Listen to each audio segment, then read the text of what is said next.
Jadi teman-teman tidak usah khawatir dan ini sangat gampang sekali, bahkan sudah dan ternyata tidak ada 30 hari halaman saya sudah bersih dari pelanggaran ini teman-teman. Assalamualaikum, selamat datang kembali teman-teman di channel saya. Kali ini saya masih membahas tentang halaman Facebook. Jadi banyak kejadian dan pertanyaan dari teman-teman di luar sana, mengapa halaman Facebook saya baru saya buat dan upload 1 atau 2 konten akan tetapi sudah terkena pembatasan monetisasi dari Facebook. Nah, jadi coba kita lihat di halaman yang sudah kita buat kemarin ini di Meta Business Suite. Nah, di dashboard Meta Business Suite ini kita lihat status monetisasinya. Jadi sama teman-teman, untuk halaman baru yang kita buat kemarin ini terkena masalah monetisasi. Nah, apa penyebabnya? Jadi teman-teman tidak usah khawatir dan ini sangat gampang sekali. Bahkan sudah ada penjelasan dari Facebook terkait dengan halaman-halaman baru akan tetapi sudah terkena masalah monetisasi.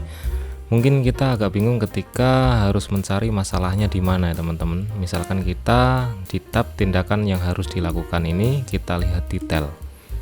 Nah, jadi Facebook hanya memberikan penjelasan seperti ini teman-teman. Masalah monetisasi, Anda mungkin berisiko terkena pembatasan monetisasi. Lihat kebijakan monetisasi partner kami untuk detail selengkapnya. Jadi di sini tidak dirinci seperti YouTube. Misalkan kita melanggar apa atau hak cipta atau dan sebagainya tidak dirinci di sini teman-teman. Akan tetapi kita bisa melihat solusi dari masalah halaman baru yang terkena pembatasan monetisasi ini di tab kebijakan monetisasi partner Facebook. Nah, jadi di sini teman-teman untuk halaman baru yang terkena pembatasan monetisasi, teman-teman nggak usah khawatir dan itu solusinya sangat gampang sekali. Karena pada kebijakan monetisasi di sini mensyaratkan bahwa harus ada eksistensi yang kuat. Nah, ini untuk halaman baru. Jadi dijelaskan di sini kreator, penerbit dan penyedia konten pihak ketiga harus memiliki eksistensi yang autentik dan kuat di Facebook.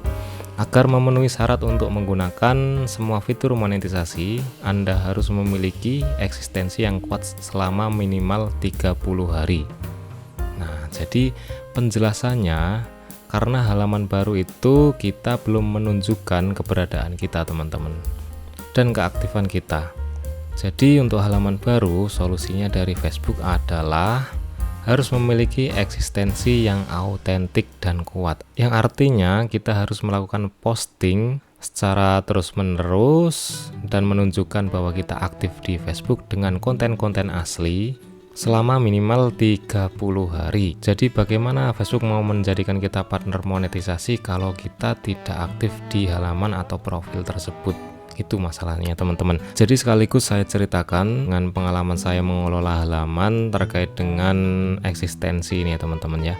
Jadi saya mempunyai 2 halaman. Nah, yang satu saya jarang upload. Jadi selama 30 hari saya hanya upload 4. Nah, halaman tersebut membutuhkan waktu 2 bulan lebih untuk bersih dari pelanggaran monetisasi terkait dengan eksistensi ini teman-teman. Nah, akan tetapi saya memiliki satu halaman lain yang saya coba selama 30 hari itu saya upload terus-menerus dan ternyata tidak ada 30 hari halaman saya sudah bersih dari pelanggaran ini teman-teman. Jadi ini sebenarnya sifatnya penilaian dari Facebook teman-teman ya. Untuk menilai bahwa kita ini memang aktif atau pasif di Facebook ini, itu menentukan kelayakan kita sebagai partner monetisasi Facebook. Nah, ini jawaban dari Facebook teman-teman. Jadi teman-teman tidak usah khawatir dan bimbang. Jalan satu-satunya adalah hanya dengan upload Facebook dengan konten yang asli dan secara terus-menerus selama 30 hari. Nah, demikian penjelasan dari saya, semoga membantu teman-teman yang galau karena terkena pembatasan monetisasi. Tetap semangat, demikian dari saya, semoga bermanfaat. Wassalamualaikum warahmatullahi wabarakatuh.